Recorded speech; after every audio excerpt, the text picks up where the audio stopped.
to,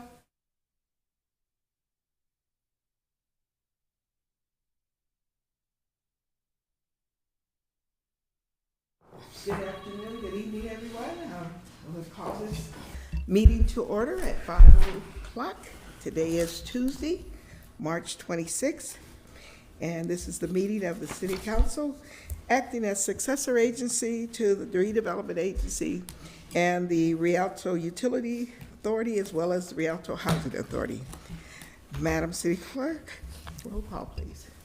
Mayor Robinson, Present. Mayor Pro Tem Caracellis, Present. Councilmember Trujillo, Present. Councilmember Scott, Present. Councilmember Baca, Present. City Attorney Eric Vell, Present.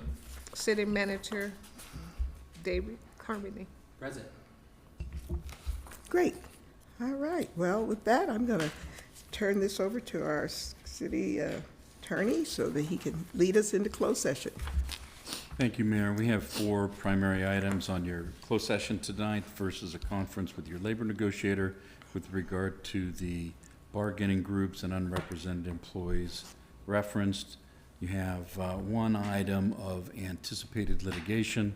It's a claim for money by Sequel Contractors. You have a conference with your real property negotiators with regard to the property at 130 South Willow Avenue in Rialto.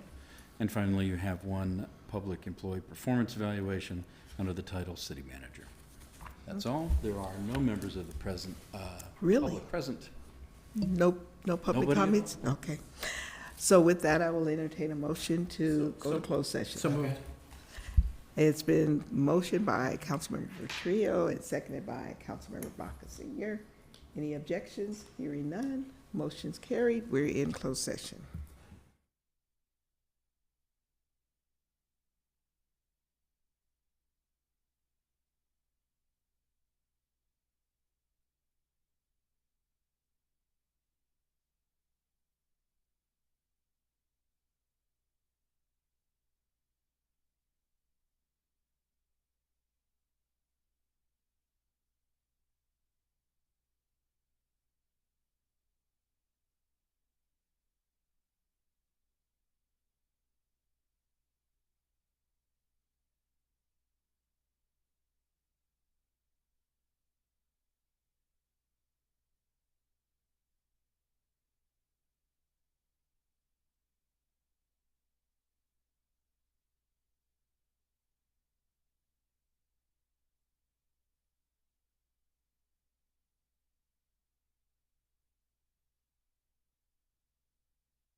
Wow.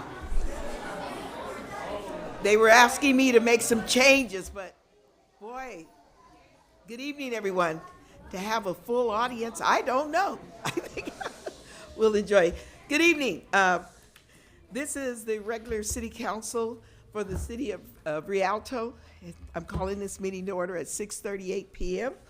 And this is the meeting for the council as well as the successor agency for the redevelopment agency, the Rialto Utility Authority, and the Rialto Housing Authority. Madam City Clerk, roll call, please. Mayor Robertson, Present. Mayor Pro Tem Carrie Settles, Present. Councilmember Baca, Present. Councilmember Trujillo, Present. Councilmember Scott, Present. City Treasurer Ed Correa, Present. City Attorney Eric Vell, Present. City Administrator David Kerman. Present. All right, thank you. And now I would ask if those of us who are sitting would stand, along with those that are standing, and join us in the Pledge of Allegiance, which will be led by Councilmember Joe Baca. And then please remain standing for invocation, which will be led by Calvary Chapel Rialto Pastor Victor Lopez. All right? You would all stand and put your hand over your hearts. Ready? Begin.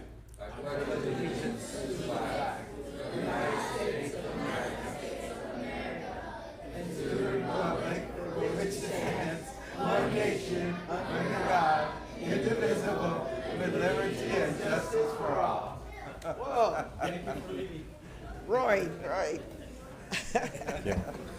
That was beautiful. Let's pray.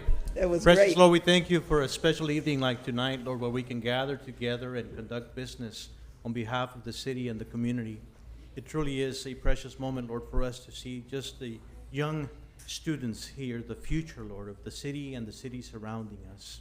I pray that you would give our leadership a special blessing, give them great wisdom, Lord, to lead us. There are a lot of items on the agenda. I pray that you just give them your grace and that you give them, Lord, the ability to recall all the things that they have learned along the way to lead us and guide us and to do what's best for the people of the community and the city. We thank you and praise you in Jesus' name. Amen. Amen. All right. Okay, please be seated. Okay. I'm going to ask if our city attorney would report out on closed session, please. Thank you, Mayor. I'd be happy to do that. We had 4 principal items on our closed session this evening. The first was a conference with your labor negotiator. You did have a briefing from your labor negotiator and gave direction. There was no other reportable action on that item. You had a conference with the city attorney about one item of anticipated litigation. Gave direction to the city attorney. There was no other reportable action on that item. You had a conference with your real property negotiator with regard to the property listed on the agenda. Gave instruction to your real property negotiator, no other reportable action on that item. And finally, you did have a public employee performance evaluation. You had completed that discussion, and there's no reportable action item on that. That concludes my All report. right, thank you. Thank you. Okay, now we're going to move next to presentations and proclamations. And normally we go in an order 1, 2, 3, 4. However, I was wondering why our fire chief was asking me if we possibly could reverse the order. And probably because we may be exceeding our capacity. We have never had this many people in the chamber at any time. So with that, and I think it's great for all of you to see the presentation of the folks who are going to be presented with recognition because they went out and did a wonderful thing in another community, and they, as we say, brought home the bacon. So, so I'm going to go and call upon our community service director, Ms. Cynthia Alvarez, to acknowledge the fact that our youth went out and won a tournament at the Beaumont Community Youth Basketball Tournament. Winners, whoa. So with that, let's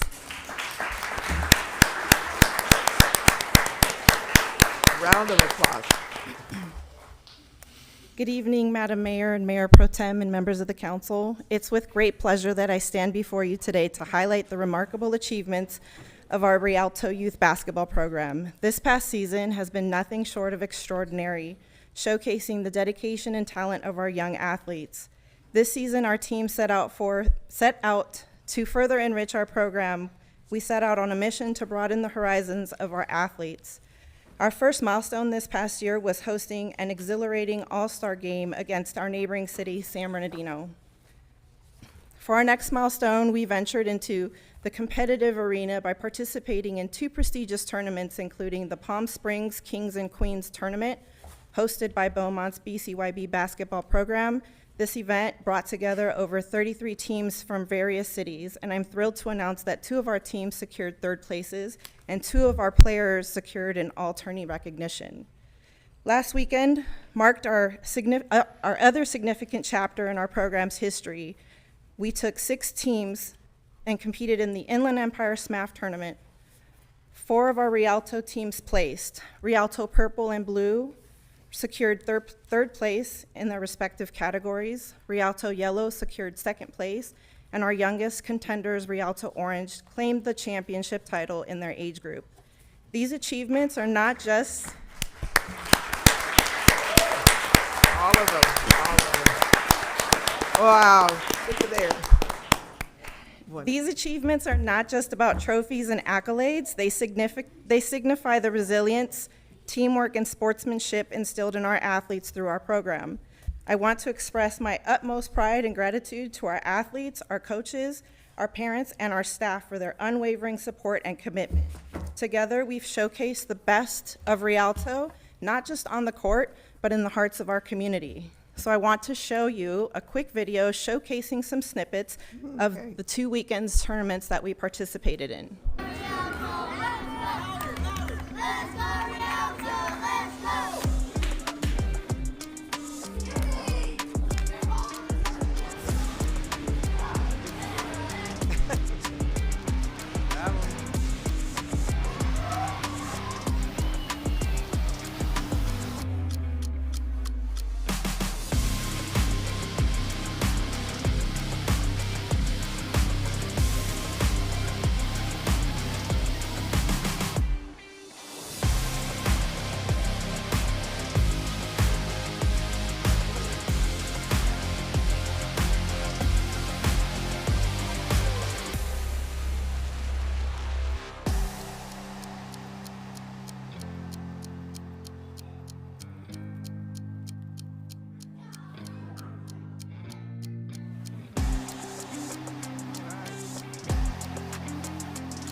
Grandmama did. All right, so I'm going to introduce to you the team athletes and their coaches. Obviously, we have way too many to hand out the certificates here. Okay. We will go outside after and take a picture with them, but I do want you to know who is who. So when I say your name from your team, if you will just stand up and wave so that they can see who you are. From Rialto Purple, Coach Emmett. Where's Coach Emmett?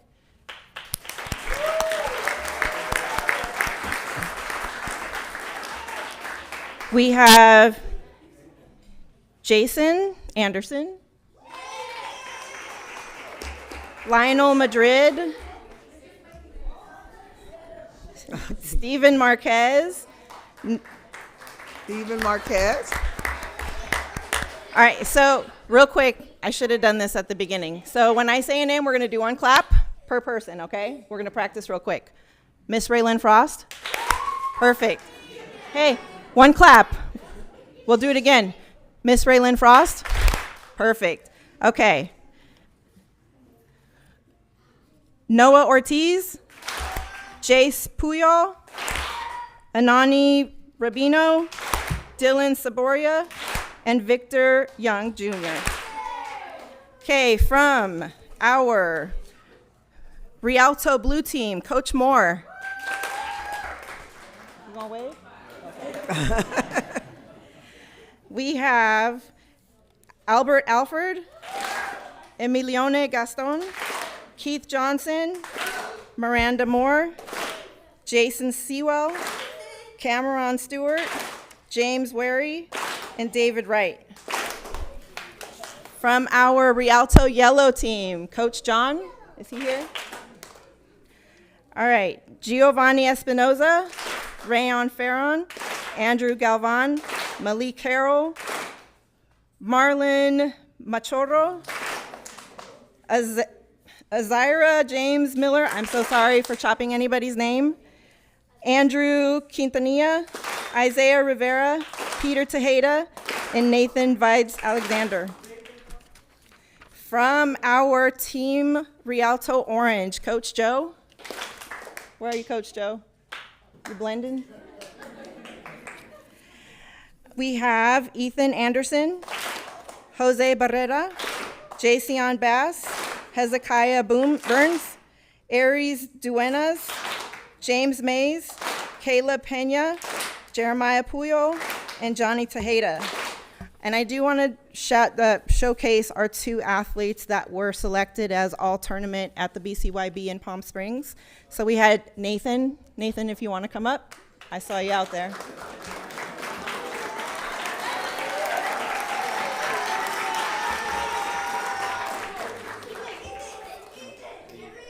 And then if I can have, oh, I gave you the wrong one, sorry. My bad. And then our other all-tournament player was Ethan Anderson.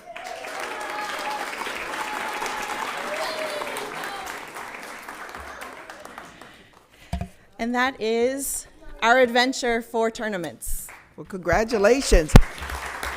I see a number of them have trophies in their hands as well. So If I have them stand up, will you guys come out to the audience so we can take a reverse picture? yes, I think we can make that happen right Perfect. now. Okay, if I can have you guys stand up so council can come up to the front, we'll take a group picture, and then our athletes will go outside and we'll finish off giving you your certificates, okay? Okay.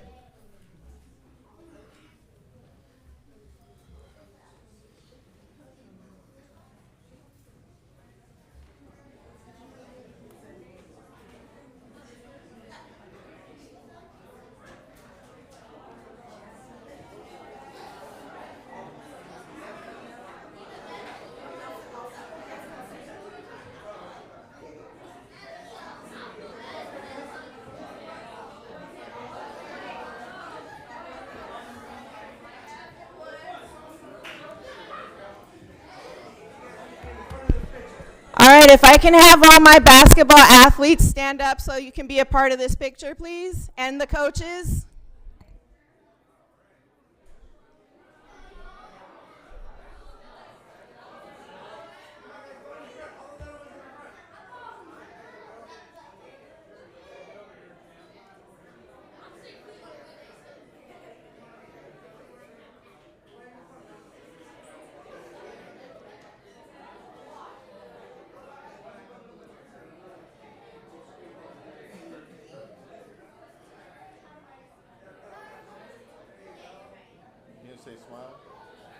Okay, here we go. 1, 2, 3, say Rialto.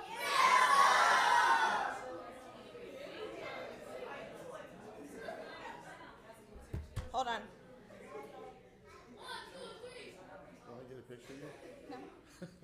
Okay, thank you guys. So if my athletes can go outside, we'll get you guys your shirts and do some more pictures.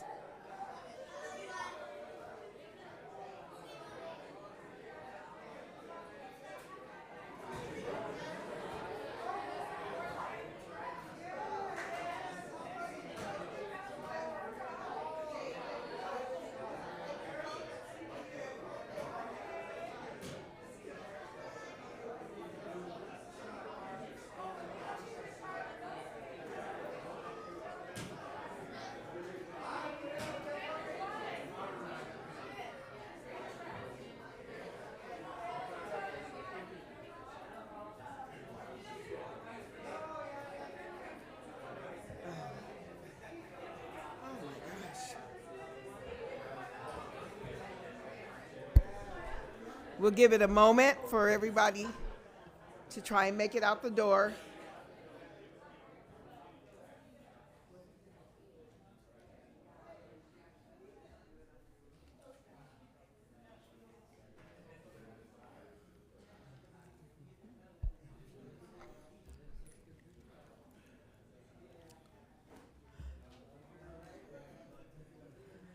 Okay, couple of changes on the presentations and proclamations while we're waiting for people to leave out. We had a presentation for an in memoriam for Victor Araujo. I'm going to defer that until the next meeting. And we also have, I believe, Councilmember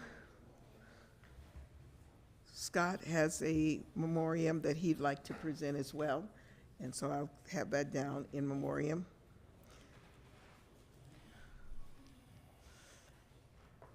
And so I would like, when we wait for folks to come in, the next presentation would love to give, on behalf of all of us, the council, is a certificate of recognition, and I believe Ms. Perry is sitting outside. So if she would be so kind as to come in. I'd like to present a certificate of recognition to Miss Angela Perry on her retirement.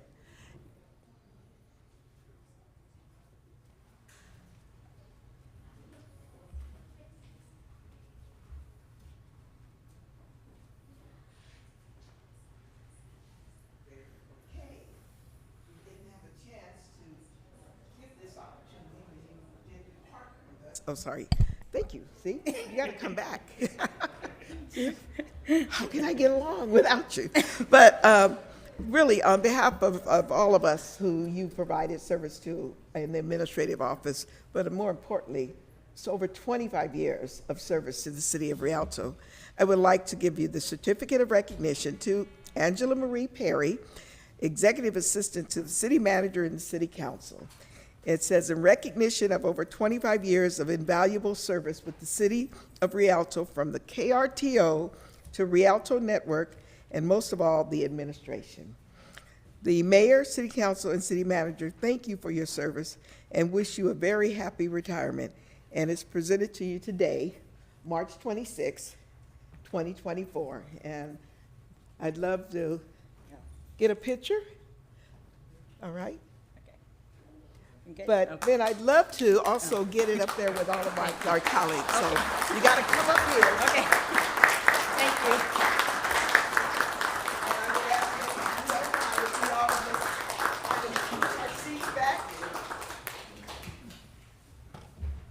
And I'm sorry.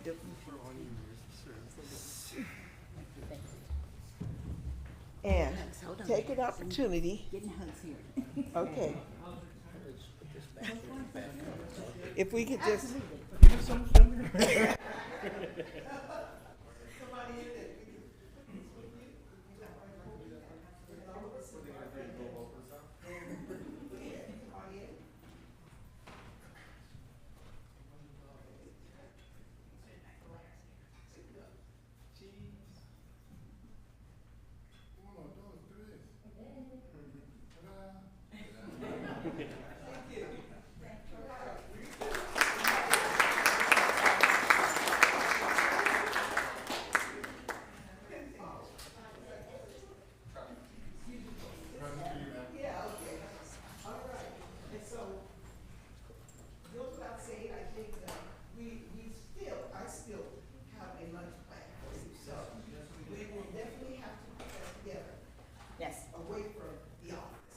Okay, sounds good.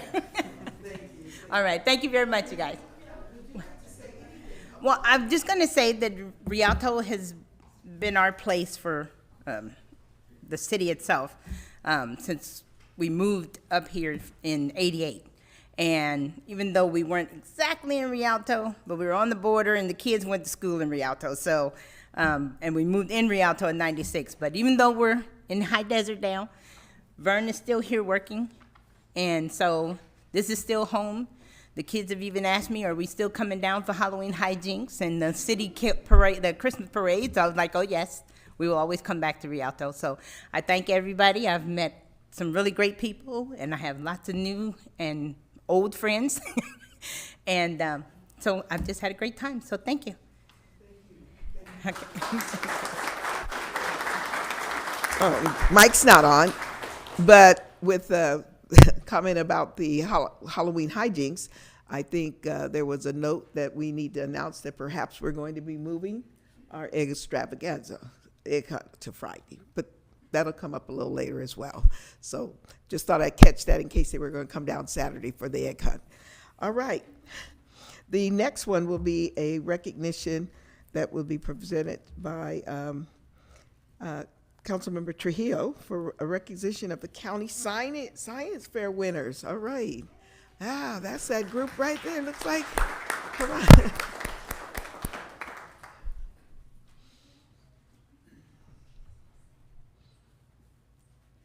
Good evening, Mayor, City Council.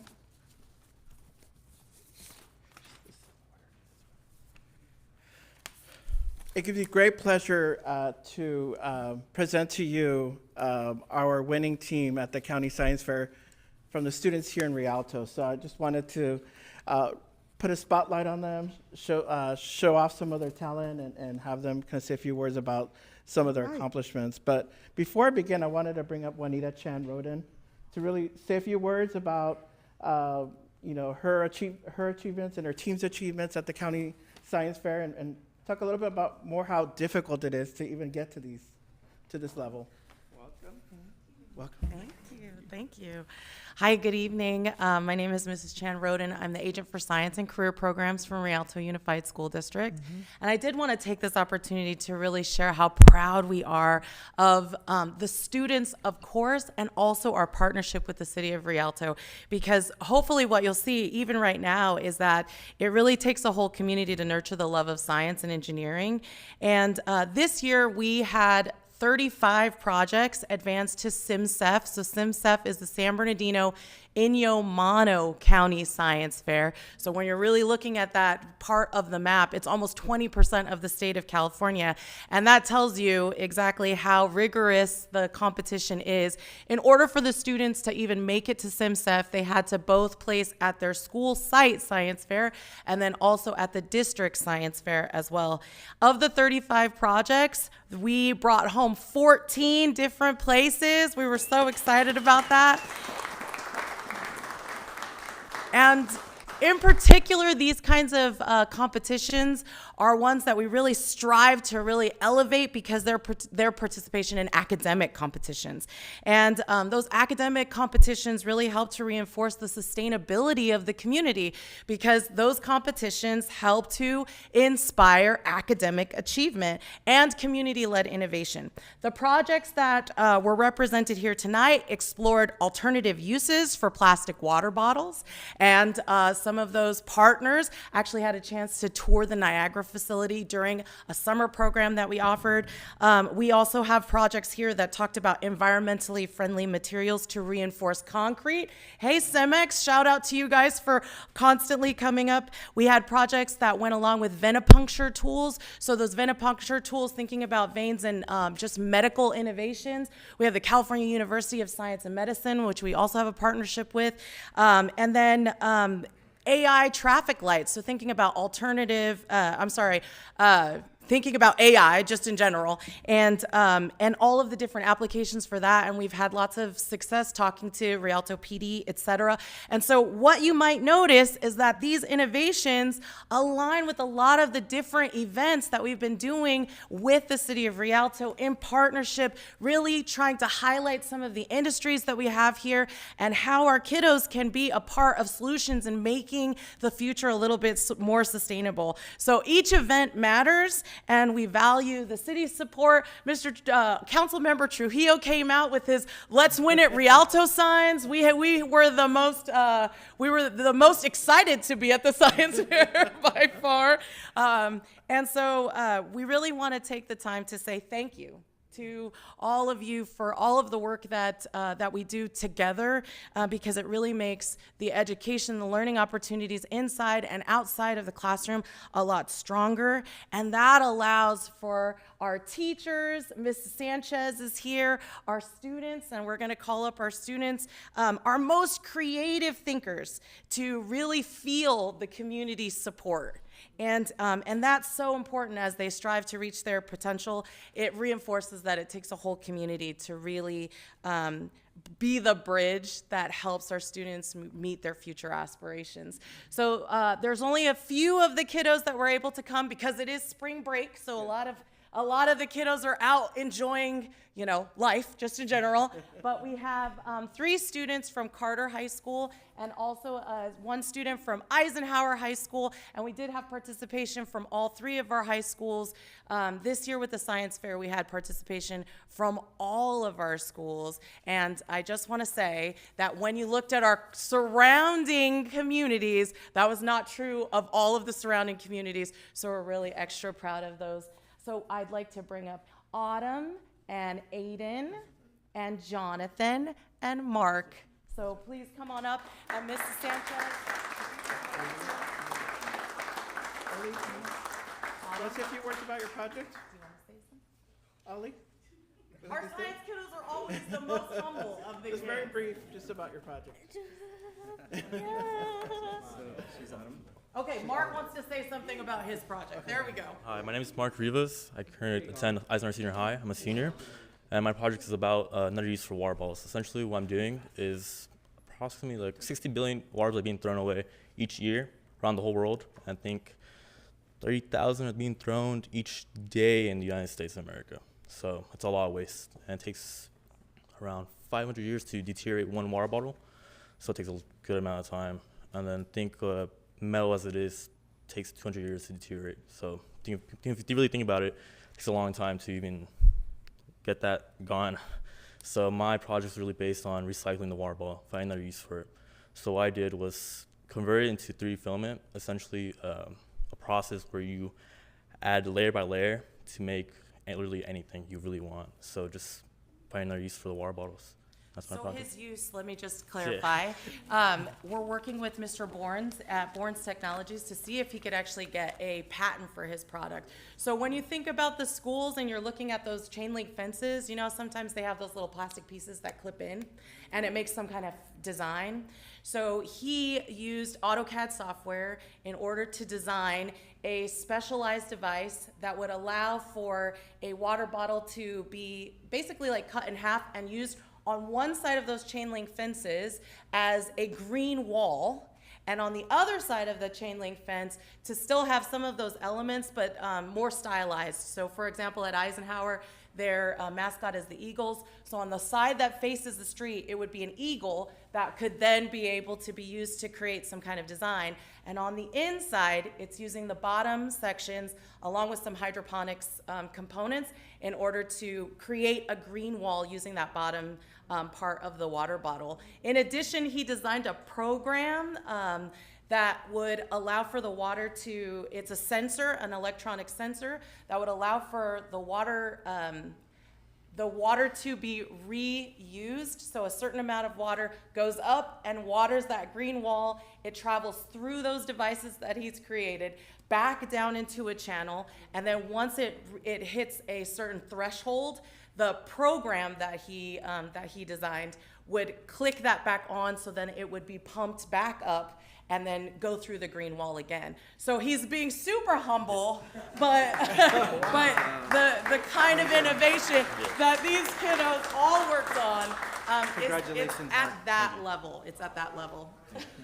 Anybody else want to come up?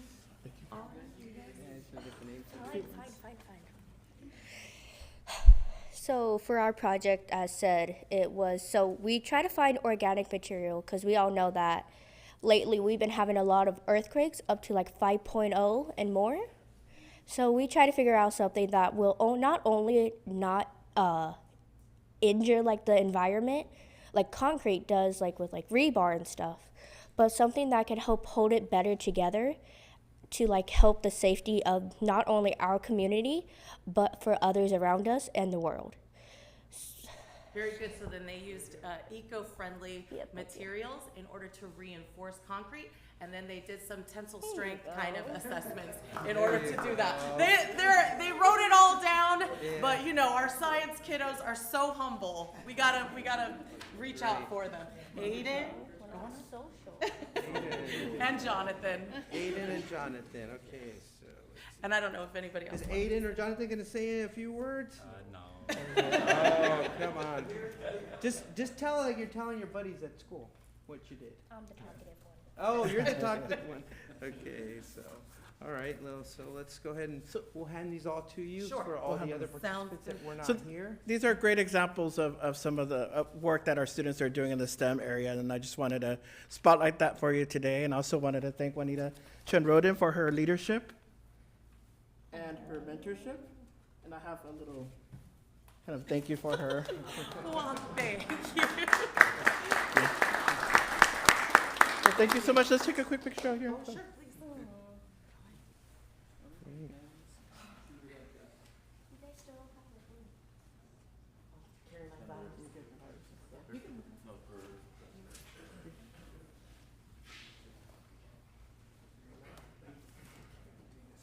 I actually think we're gonna have to wait for yours. Here,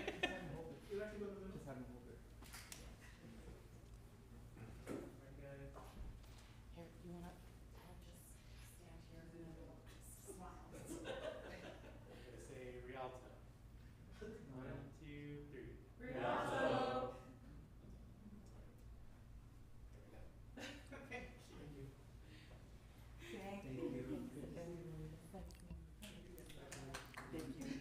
Well, again, congratulations.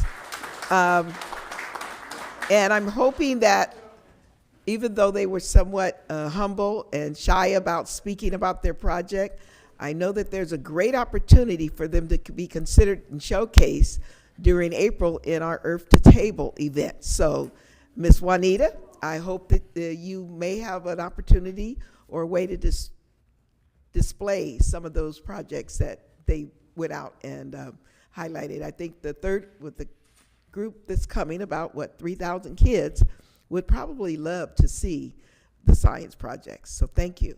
Yeah, thank you. All right. And I think the last presentation will be presented by Councilmember Ed Scott. Thank you, Madam Mayor.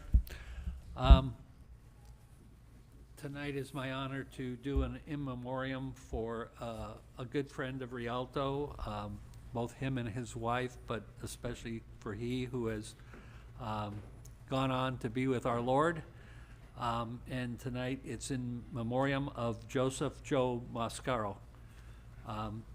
Joe was born August 6, 1940, and he passed on February 1st, 2024. Thank you. Joe Mascaro entered this life on August 6, 1940, and entered into eternal rest February 1st, 2024. He was born in Fresno, California, to Joe Sr. and Evelyn. And within the next 3 years, his brother Tony and sister Connie were born. The three siblings were not only close in age, but more so in caring for each other. Joe remembers having a happy childhood life. His family eventually left Northern California and moved to San Bernardino County, their new home. He attended schools in Redlands School District and spoke fondly of Mission Elementary as being his favorite school. As a kid, his favorite activity was building wagons and skateboard boxcars with his brother. He loved dismantling and putting things back together again. As a teenager, many of Joe's school friends of the San Manuel tribe welcomed him as a regular at the reservation, where he became known as Little Joe. He would often say, being with them was like being with family. When Josie started dating Joe, she had the pleasure of meeting some of his friends who would partake in a group that loved riding motorcycles. Joe's motorcycle was a Harley-Davidson Chopper.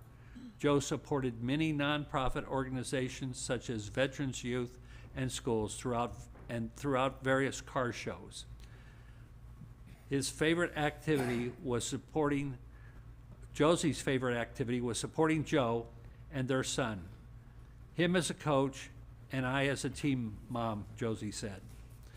In 1972, Joe and Josie married at his family's parish, St. Joseph the Worker Catholic Church. In 1975, Joe and Josie moved to Rialto, California. In 1976, their son Victor was born, making them a complete family. In 1997, God would bless them with their first grandchild, Anthony J. Josie said what a joy he was to his grandfather, Joe. Joe was well liked by many and easy to get along with once you got to know him. He always had a great sense of humor. Joe will be missed by all. This is signed by Mayor Deborah Robertson and the entire Rialto City Council. Josie is not able to be with us tonight because she has a very close friend who's also ill, but I thought it was important for us to do this memoriam because Josie's been so involved in our community. She loves our police department. She cares deeply about Rialto, and Joe was just a great individual who was, in my opinion, kind of quiet. I thought Josie probably ran the show. But they were a perfect couple, in my opinion. They were a couple that were very loving to the very end. And it was a great honor to know him, and it's an even greater honor to know Josie and be able to tell her that we are here for her, and she is always a part of Rialto. So thank you very much, Mayor. Thank you. Thank you for taking the time to acknowledge Joseph. All right. I think that Councilmember Treehill, yes. Yeah, I wanted to also do an adjournment of memory for Vincent Tyler Morrison. Okay. He's the son of our commissioner, Janice Morrison. Mm-hmm. He passed away. He has a memorial coming up, but he passed away on March 17th, and I wanted to send my condolences to her, but also adjourn in her memory. And I would also would like to, at the time, adjourn our council meeting this evening in memory of Mr. Marion Black. Mr. Black passed away this past weekend. I spoke with his wife today. There will be a service coming up, but if you all know Mr. Black was definitely a civic-minded resident of Rialto, and there will be a celebration, but he passed, I think it was last Saturday morning. So we'll be closing in memory of Mr. Black, Marion Black. All right, so with that, we'll now move into any oral communications. Actually, I have one, Mr. Marco Antonio. I do not see him sitting down out there. Is he still, Mr. Marco? is he still here? He put in oral communication to speak, Okay, so I don't see him. all right. And now we'll move on into the city council to consider removing or continuing any items on the agenda. And I will start by saying that I want to let the record note that in dealing with the our payments going out, our warrants. I will be recusing myself on payments that were in invoices that were paid to National Council of Negro Women on January 31st, 24, in the amount of $3,458.80 contract services, and also another warrant that was paid on March 4th, 2024, contract services in the amount of $3,284.40. So I will abstain on those items, and I believe council, I was going to say, had something that he wanted to speak and read in clarification of some I consent do, items. Mayor, thank you. Item F2 on your consent calendar is a consideration of a bid from Newland Real Estate Equities. And the recommendation asks you to approve several documents. One of those documents is a purchase and sale agreement between the City of Rialto, a successor agency to the Rialto Redevelopment Agency, Lewis Hillwood Rialto Company LLC, and the purchaser, Newland Real Estate Equities. There are two really small changes that I need to read into the record. They can be found on pages 15 and 16. Both of these changes are in section 9.1 of the agreement. The first change is in section 9.1, paragraph A, subparagraph I. There's a section citation that says section 7.2. That should read 7.4. There's one other change. I'm sorry, what consent item was it? Under what This tab? is F2. Okay, I just missed that. Thank you. At the very end of section 9.1 is a large paragraph. That paragraph rolls over onto page 16. In the second to last sentence of that paragraph, there is a reference currently to little I and double little I. Instead, that should be triple little I and IV, or Roman numerals, little Roman numerals 3 and 4. Staff has prepared substitute addenda pages for you, both in red line and copy, so those will be made part of the record too. Thank you. All right, thank you. Councilmember Scott. Thank you, Madam Mayor. My comments are just in regarding item F1, which is consideration of adjusting the salary schedules for the dispatcher and records and executive assistant to the Rialto Police Chief. I just want to point out that 4 of our dispatchers, any records people? Seven of them are here tonight, are here in the audience to make sure we do the right thing. And I just want to say to each and every one of They you, were the science students. So I just want to say to each and every one of you how much we appreciate you and what you do. I've said this before, but I'm going to say it again. Without dispatchers, without records, our police department can't function, and our community can't have calls for service to their homes. And I know under a lot of circumstances, you guys work under difficult and stressing situations, because it's normally when somebody calls the police department, it's not for a good reason. So I want to personally thank each and every one of you for the job you do, and tell you that this is long overdue, and I hope this makes your life and things better for you. But we do appreciate what you do, and we certainly know how important you are to our city, our residents, and most importantly to our Rialto police officers. So again, thank you. Councilmember Trio. I wanted to show my appreciation as well. You know, I do thank the city for moving in this direction and recognizing the hard work that you do. You know, I was at the Rialto Police Department Awards night, and I was able to listen to that one dispatcher story, and it really brought us, it felt like, even though I was in the audience, it really felt like I was kind of listening into that call, and it just, for me, it just brought up how significant you are and how important you are to people's daily lives. And I just want to thank you for for being there for our residents when they need you the most. So, and you deserve the first responder status at the federal level. So I'm going to keep talking about that because, you're more than just a clerk. You are a first responder and you deserve that designation. Thank you again. Okay. I believe Councilmember Baca had his light on, and then Mayor Pro Tem Carasellis.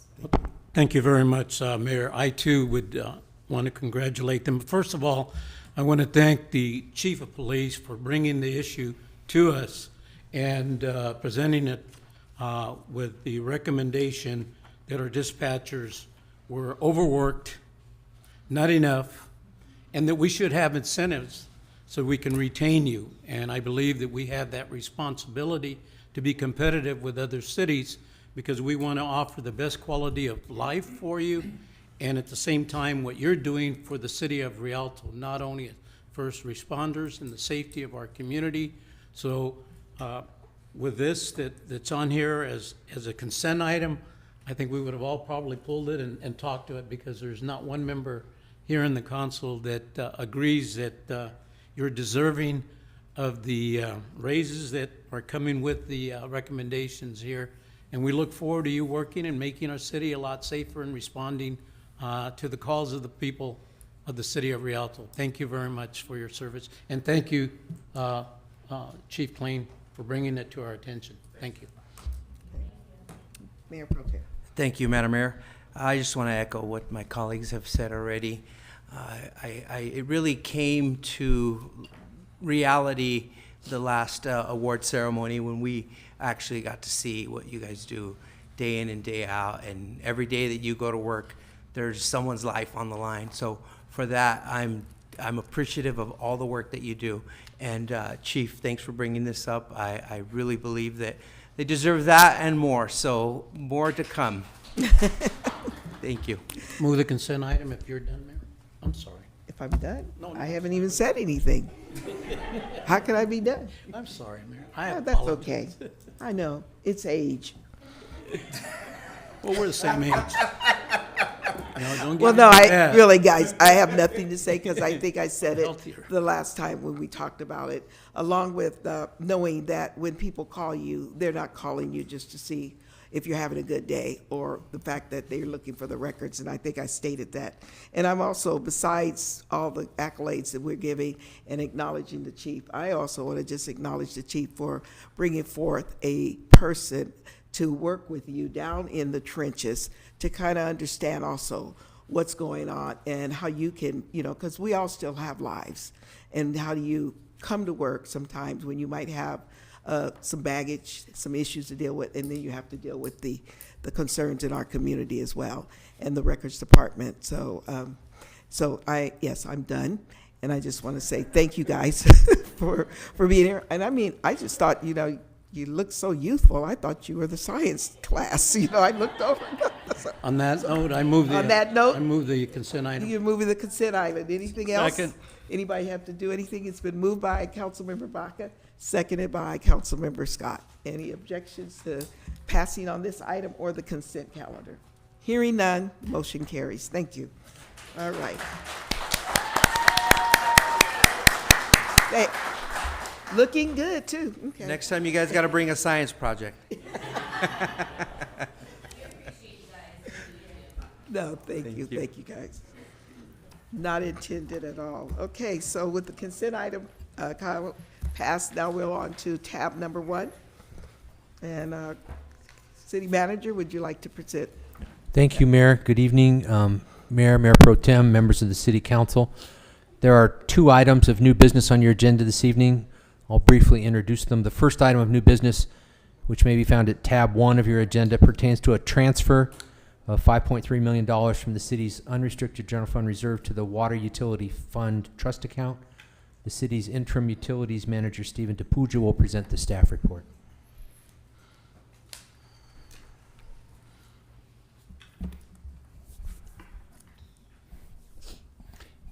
Thank you. Madam Mayor and members of the council, it's a pleasure to be here tonight with you. You may recall at the February 27, 2024 council meeting, a public hearing for rate adjustments was tabled due to some notification issues with that public hearing. That evening, we had received a letter from Rialto Water Services providing notification to the city and Rialto Utility Authority that revenue shortfalls were projected for the water and wastewater utilities. Under the terms of the concession agreement, Rialto Water Services notification requires the city to, number one, transfer $5.3 million to provide for water utility cash flow shortage for the remainder of the fiscal year 2023-2024 and for fiscal year 24-25.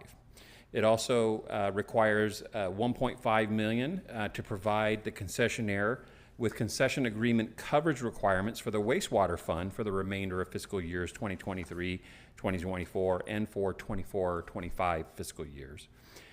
Based on conversations with the concessionaire, the transfers would need to occur by the end of this month in order to meet financial obligations that occur in early April under the concession agreement. Therefore, to remain in compliance with all contractual and credit requirements of the concession agreement, the city and Rialto Utility Authority must transfer these amounts to meet cash flow obligations and coverage requirements for the remainder of this fiscal year and the 2024-25 fiscal years. Staff would also like to note that the water and wastewater rate stabilization projections do anticipate the proposed water and wastewater rate adjustments that would be anticipated to take effect on January 1st of 2025. So what we're anticipating is bringing back that tabled public hearing from the February 27th meeting and resetting that public hearing likely for the second meeting in June of this year. And then those rates would take effect January 1, 2025. So that's how all of the calculations are being done for that rate study. And as part of that rate study, in conjunction with tonight's recommended action, an assessment of any potential surplus cash that will be established that may come back to the city as a refund from tonight's actions, or could be used for the fiscal year 2025, 24-25 rate stabilization, if that is determined to be needed at that time. So either there'll be a surplus that would come back, or there would be some funds available for future rate stabilization. Tonight I'm joined by Mary Ann Goodkind from Norton Rose Fulbright, who had reviewed the legal requirements of the concession agreement, worked very closely with Rialto Water Services to ensure that the city remains in compliance with the concession agreement. So we have a few action items tonight. The first two is adopting City Resolution number 8196 and Rialto Utility Authority Resolution number 80-30, authorizing the transfer of $5.3 million from the city's unrestricted general fund reserves to the Water Utility Fund trust account for purposes of rate stabilization, and $1.5 million from the Rialto Utility Authority's Wastewater Reserve Fund to the Wastewater Utility Fund's trust account for debt service coverage. The structure of the general fund reserve transfer to the Water Utility Fund Trust would be set up as a loan with a term of 10 years. And the rate associated with that loan would be equivalent to the rate of return earned by the city on funds invested in your local agency investment funds. And the final recommendation is to authorize the city manager to execute all documents associated with the transfers. And that concludes the staff report. Okay, thank you. Councilmember Scott. Just for a clarification, you stated RUA resolution number 8030. It should be 08-30. Okay, yes, that's correct. Okay, and my question is, why is it taking so long to bring the rate adjustment back to us? There's a couple of things. One, because of the notification issues, we want to make sure that that doesn't occur again. And then there is a 45-day period. And when is the notification scheduled to go out? We are planning on scheduling those to be sent out in early mid-April in order to give us time, plus a little bit of cushion in there to get the, we're trying to shoot for about 60 days, so we want to give ourselves a couple weeks extra. Okay, thank you. Yeah. And I think City Treasurer has some questions. So I'm just trying to understand something here regarding the loan. So if we're transferring the 5.3 to the trust, wastewater trust, utility fund trust, which is part of the concession agreement, are we making the loan to RWS or the concession agreement, or is this a loan to RUA? I'm not sure what we're doing. I'll let Mary Ann answer that question. Okay. The loan would be to RUA. So then should we not be transferring the money to RUA and then move the money from RUA to the trust account? Well, the trust account, We're according to the bypassing indenture. RUA and going straight to the trust, correct? Yeah, The but it's 5.3? at the direction of RUA, and the loan would be evidenced as an RUA loan from the Right, general so that we fund. should be making the transfer to RUA, making the loan to RUA, and then move the money to the wastewater trust fund. You could do that if you'd like, but Well, I mean, I don't- the trust that's what my indenture question, I mean, specifically what's talks more about accurate money there? moving directly into the trust. Well, city attorney, what would you think is the best we're doing here?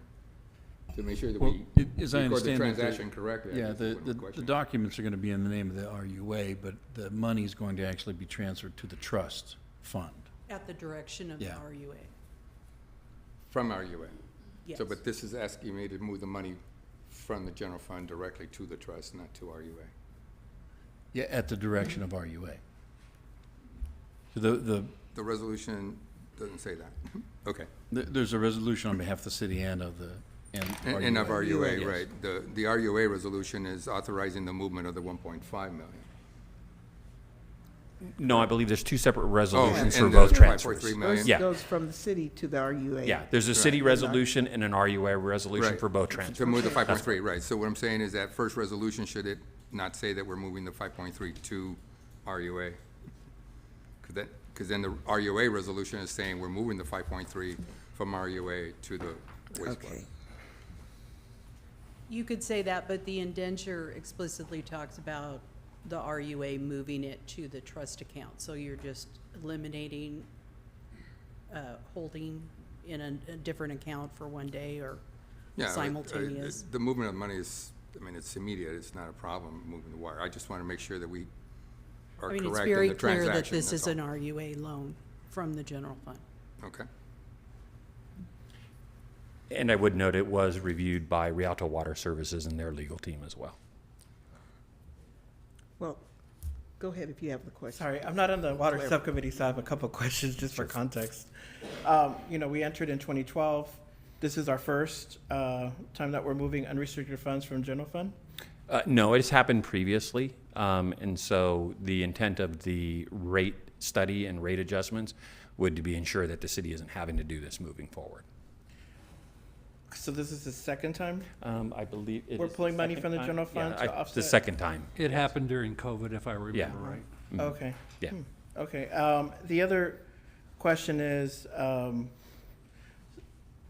if we were to do this a third time, I mean, obviously, we're doing this is our second time.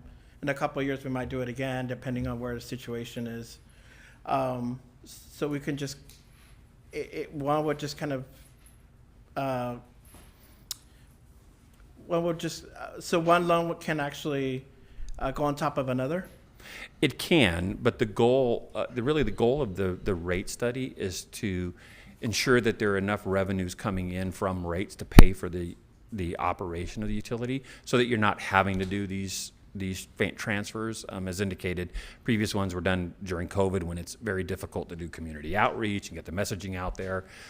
So that's been done this time around, and the rates that are being developed and proposed to come back to you would help to ensure that you're not having to constantly do these transfers, that the utility itself is financially paying for all the services that's provided.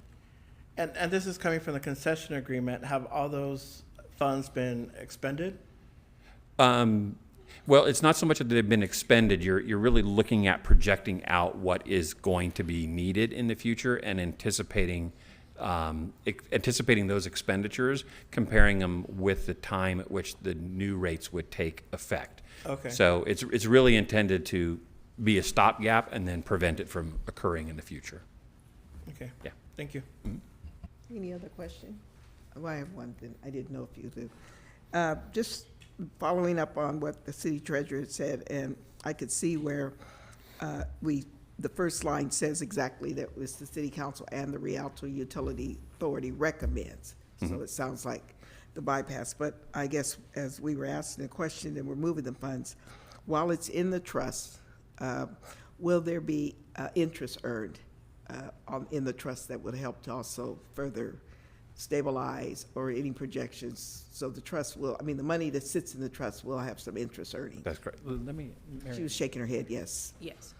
Section 503D of the indenture talks about the rate stabilization fund and any funds that go in there and the investments that occur. And so there are permitted investments for the monies that are in that fund, and there would be interest earned on that during that period of time. Okay.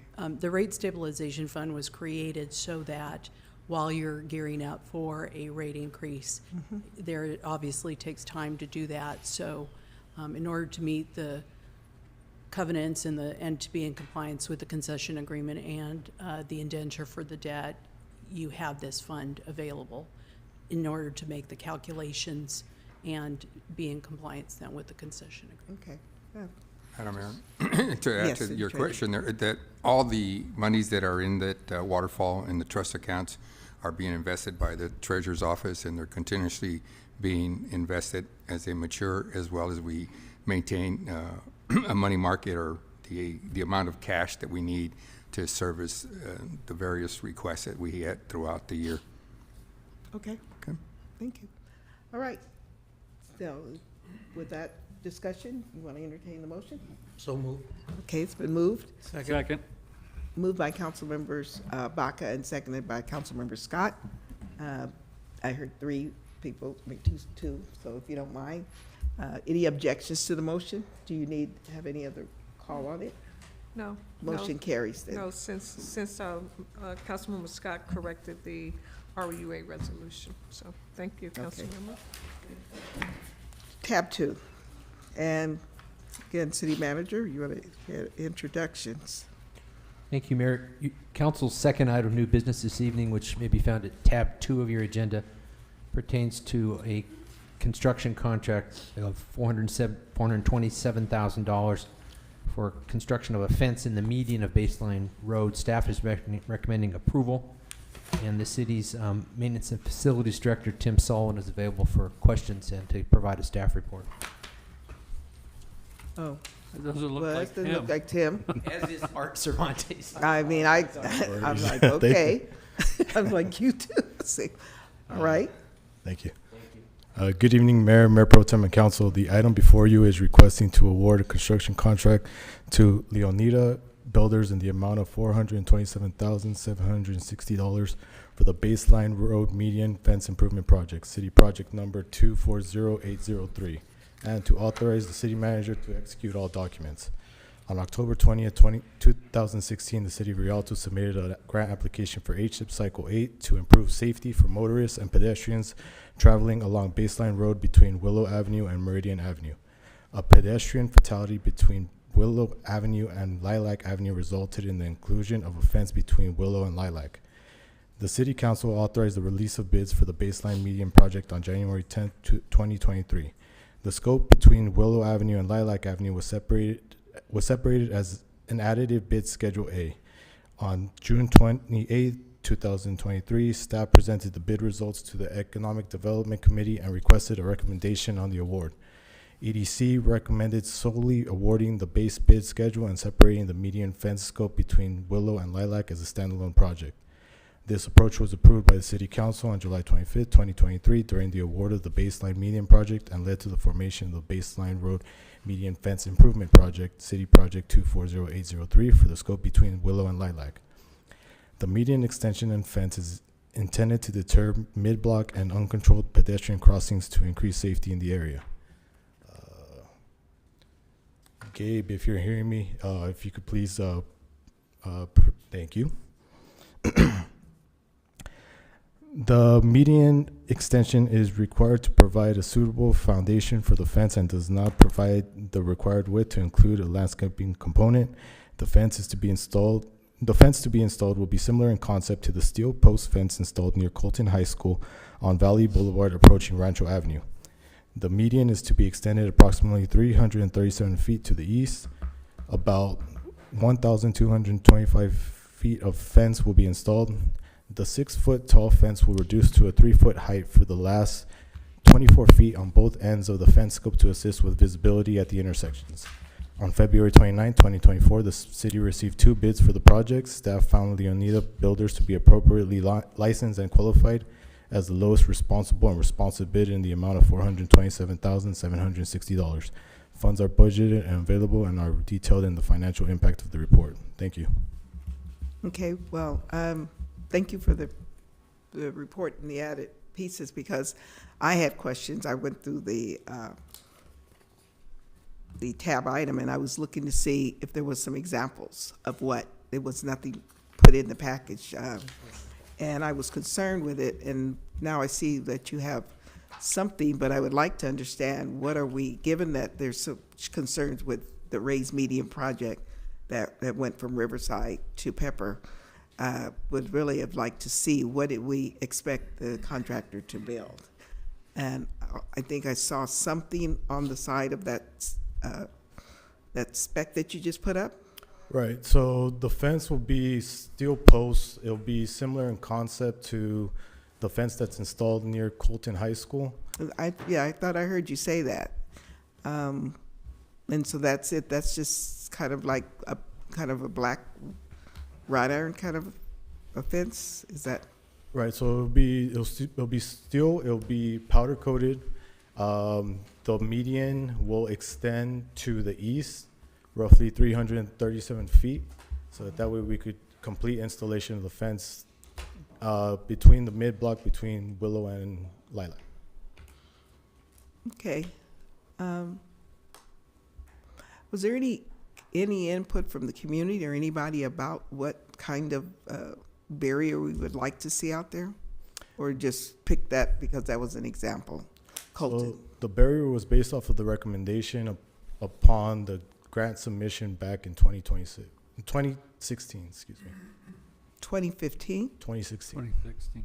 2015. 2016. So 2016. the one when we first started the conversation Yeah, with the and school district. the recommendation was We looked, I know, but I thought that was the example, but not exactly like it.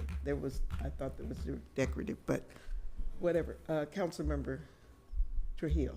I have a lot of questions. In terms of protecting the fence, is it going to be lifted up higher than the street? The only reason I ask is because, we have so many car accidents with the walls in our corner houses. So I'm assuming we're going to find something with the fence as well. Want to know if it's going to be uplifted from the street to protect it from vehicles? Medium. So there's an existing Raised medium already. Yeah, so there's an existing raised median. We'll be extending the raised median towards the corner of towards Baseline and Willow, and the fence will be placed on top of the raised median. So you don't foresee any damage from vehicles? I'm just throwing it out there because I could already see it already kind of having a lot of damage from weekend driving. I can't really speak to weekend driving, and I mean, Okay. I mean, it will be there. It'll be visible. Will there be any protections on the ends to kind of deter vehicles from going straight on to it? No. Not exactly. Okay. No. I'm asking these questions just to see if you guys could have thought of a little bit ahead. There'll be markers on the end. Okay. Just like what we have in most of our medians on the ends. There'll be some type of reflective, like a T-bar or something Okay. like that. Will it get hit? We have busy weekends here. I don't have a crystal ball. Will it get hit? I'm sure it will.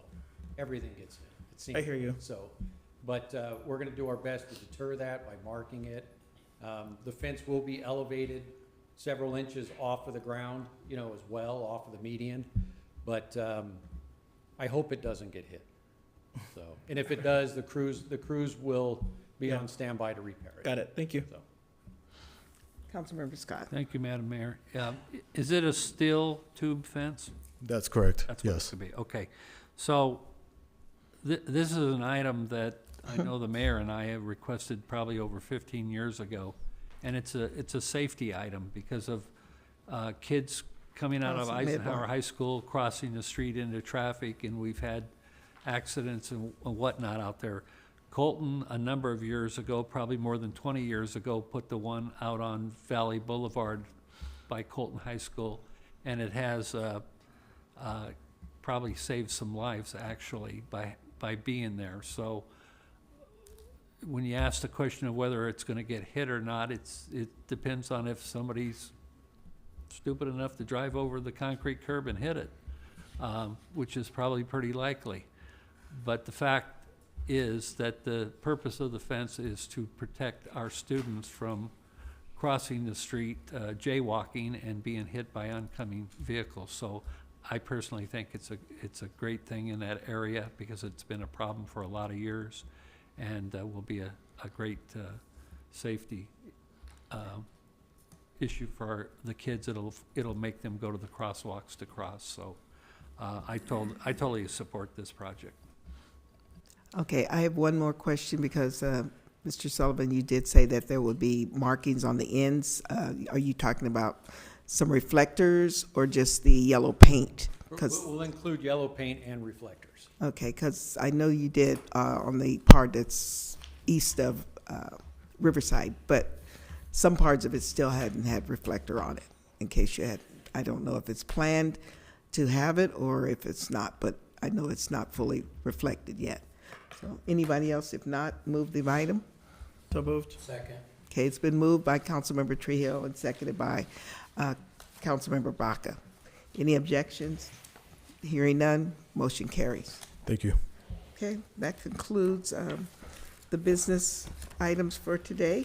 I think if Ms. Alvarez is in the audience, I believe she would like to go through what's up, what's coming up, and then maybe even further clarifying. I guess I got an email that was being recommended about moving from Saturday to Friday. So you might want to speak to that as well. Thank you.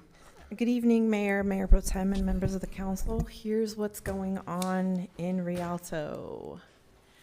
All right, so our teen glow hunt will be this Friday. That location is going to be moved as well. It will be going to Frisbee Park. With the weather that's happening this weekend and the expected downpour that we are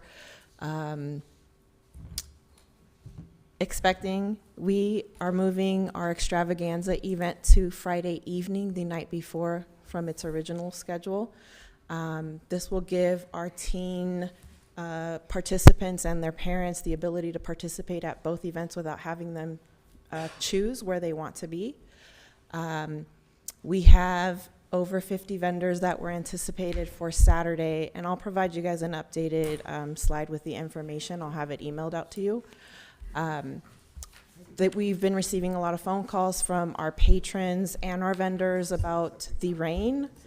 And so we were able to connect with our vendors, and more than 70% of them will be able to transition to the Friday date. Friday, it's only anticipated that there'll be a 7% chance of rain versus Saturday, we're expecting 70% during the actual event time. So I will provide you an updated information on that. Unfortunately, my slide didn't get all of the updates there for you. On April 4th, we will be hosting a senior garden tea party at the Grace Vargas Senior Center from 2 to 4 p.m. Keeping the Keys workshop, helping keep seniors driving safe, will be held at Grace Vargas Senior Center on Saturday, April 6th. Earth to Table is April 17th at the Civic Center during Farmers Market time. Tiny Tots Bunny Hop Egg Hunt will be April 20th at Hugh Banks. Earth Day event will be April 20th from 8 a.m. to 12 p.m. at various locations throughout the city. Health and Wellness Fair at Joe Sampson will happen on April 20th. Parents Night Out will be held at Carl Johnson Center April 27th. Those who are looking to do a date night, you will have an opportunity to drop off your littles and enjoy some time. Rialto Wheels and the Bike Rodeo will be Saturday, April 27th at the Civic Center. Stacks on Stacks Senior Pancake Breakfast will be held at Grace Vargas Senior Center on Saturday, April 27th from 9 to 11. And the Delta Sigma Theta Community Health Summit will be hosting their event at Rialto City Park on Saturday, April 27th. The very last page, you can see the flyer for Parents Night Out as well as Stacks on Stacks. So if you like pancakes, please come on out and support the seniors. I'm here for any clarifying information. I know it's a little confusing with the date being switched for the event, but I'd rather have us switch the event and not have, and have people be able to come out and enjoy something versus being rained out and not having anything or anyone to have participate. Got it. Okay, well, thank you, unless there's some questions. Good, got that. Any other questions? If not, you got comments you would like to start off with? Anything you'd like to report out on? I have nothing this evening, Mayor. Okay, Councilmember Trio. Yeah, I attended the Housing, Economic, Community, and, Housing, Community and Economic Development committee meeting with the California League of Cities. There was a number of bills that went before my committee that we were discussing, and a couple of them kind of stood out to me. We were the committees opposing legislation to have a carve out for CEQA for thrift stores. There's a specific legislation to have it bypass a lot of the processes that we use to kind of plan for them. And so they're finding that a lot of cities are kind of having some type of delays with those developments of those thrift centers. So they have a bill right now to kind of exempt them from CEQA and expedite their process here with all the cities. So there's that bill. There's a whole bunch of housing element bills. One of them is, builder's remedy being codified into law, where if a city is out of compliance with the housing element, that they're able to kind of bypass a lot of our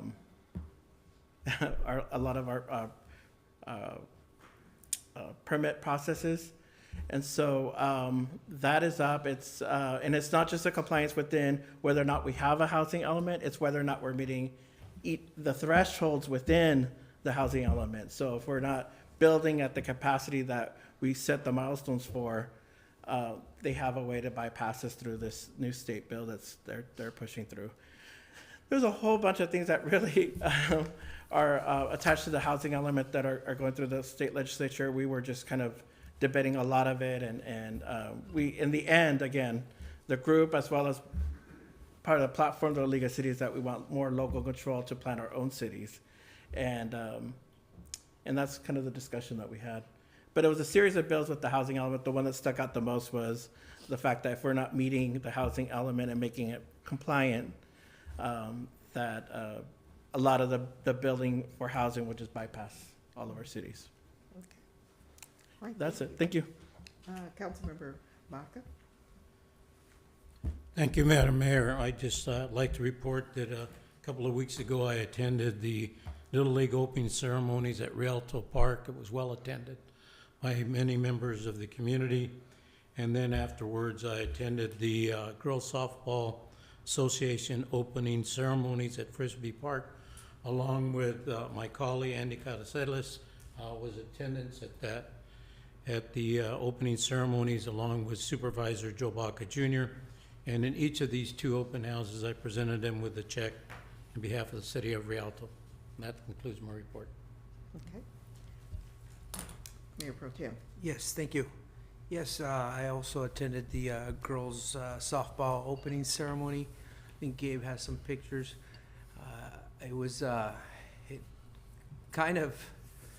each team has to dress up in a certain theme, so it almost looked like Halloween out there. There was, look at that. How do you top that one? But it was really well attended, and the majority of the kids are here from Rialto, but a lot of kids come from our surrounding cities, from Colton, from San Bernardino, from all our surrounding cities. So that just tells me and proves that the investment that we make in our parks and in our community is well received, and I just want to thank all the coaches and the the association for really having such a good program here for our youth. And lastly, I just want to acknowledge and thank our two captains that are just always kind of behind the scenes, making things happen. They're here tonight, and Vega is shaking his head. It's just a truly just an acknowledgement and a thank you for always being behind the scenes and just making things happen. You guys are great help to our chief. Of course, Adams, yes, I said the two chiefs, so Adams and Vega. But you guys just really always operate in the background. You're not in the front end of anything, but our city's safe, and I just really want to thank you guys for the help that you provide to our city and the support that you give to our chief. And that's all I have, Madam Mayor. Oh, okay, thank you. Well, a couple of things as well. I doubt if I have, if there's pictures, but I too also attended, starting with the opening for the Little League, Eastern Little League opening ceremony, and that was a great turnout. That happened, I think, the week before last, and I also had the chance to participate with the opening over at Bud Bender Park for the Pony League later in the afternoon. Also, I knew that my colleagues had came to the girls' softball league opening, and you had came and left, and I had the pleasure and the honor to serve as the honorary coach to our police team that was out there having a softball game against Fontana. And I tried to give them a rah, rah, rah, come on guys, quit hitting like the girls, let's get it, you know. And then they said, well, Mayor, you can go out there and hit. And I said, no, I'm just gonna tell you what my dad said, choke up on the bat. Well, we did a good showing, and I think we wanted to be hospitable. We lost, but we lost. But, you know, hey, I was there, and at the end, we you know, gave a high five, and we were excited. And fire wasn't out there, so we'll talk about it. But wait a minute, fire didn't show up? No. But we had a good team, and they were very spirited. But I also had the chance to sit down and speak with Mr. Bat, who the park is named after, and he was out there, and Bill, and we really excited that hearing firsthand that we have the U.S. Women's Softball Association is looking at coming to our city in June to play a divisional round. So it's really exciting, and I'm looking forward to that. It will be similar to what you see when the Little League on their way to Williamsburg ends up over here in San Bernardino. So I'm really looking forward to us to really welcome them, and they loved Frisbee Park and the possibility to do those division games. In addition to that, had an opportunity to go to Dallas on behalf of an invitation for the P3 conference, and one of our assistant city managers, Miss Tanya Williams, went with us. And again, our city was being recognized and acknowledged on a panel for what we have done with regards to public-private partnerships. Of course, we have what I will call the horizontal project, which is our wastewater project. It's into our 12th year, so we still have recognition there. But more importantly, what I thought was interesting and fascinating was the fact that our vertical project, which is a 53,000 square foot state-of-the-art police station, is also a public-private partnership. And amazingly, how fast we have moved to make that happen. Our schedule, we started construction January of this year, technically. We will be having a groundbreaking, if I'm not mistaken, on the ground is scheduled on the schedule for about May. That's where we're talking to you about getting the date, man. Oh, well, it was on the schedule. I told everybody in Dallas it's going to be May, and then we plan on having completion and built and open for business April 2026. And so what I've learned and I shared with them in that audience is that if nothing else, put your project between 2 election cycles. You'll get it done. So, and that's what came out of that. So I'm excited with that, but no, truly, we, as a council, I think we've stayed focused. We started this effort about, it's set on our schedule, May of 2022.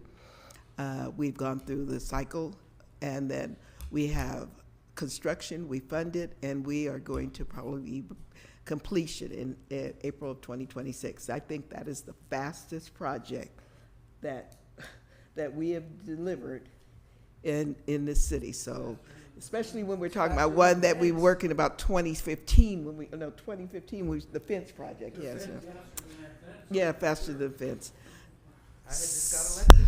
Mayor, I realize why the fire department wasn't at the baseball game, though. They were at the Walmart fighting the toilet paper fire. Oh, yes. You know, I heard about that too. Yeah, you know, hard work, hard duty, you know, what can I say? But that's okay. But I would like to say. Good thing they have a tiller. Yeah, that tiller there, though. Say in recognition and honor of fire, or at least on March 19th, I had the pleasure of honoring for Women's History Month some of our public safety officers, females, and I will say that Chief Parks was there on behalf of Captain Teresa Rivera, who is promoted to the only second captain, female captain in our fire department. And also we recognize Detective Agnes Watson. She was at training, but of course for her heroic efforts that she did nationwide. And then I also recognize posthumously Miss Priscilla, and I always say it wrong, Mia, who actually was Mejia. I always like to say Mejia. Posthumous. And her daughter came and received on behalf of her at the Toyota Arena during the basketball game and taking over Jersey. But what I really found out about her, and it was amazing, was that she did a lot. She started the softball league, teaching girls to play softball at Bemis Elementary. Then she went out and she looked and saw and found the area that now is Frisbee Park. But then also, probably what was really amazing, and she just did a lot, but she was also the first female Park and Rec commissioner that we had. She's in our Hall of Fame, but I thought it would be nice to also acknowledge her posthumously on a more regional area. And so with that, I thank Chief for showing up and being able to stand in with us. And that's it for me. We called the chief. The chief wasn't able to be there. Move to adjourn. Any second? It's been moved by Baca, Councilmember Baca, and seconded by Councilmember Trujillo. Any objections? Hearing none, we're adjourned.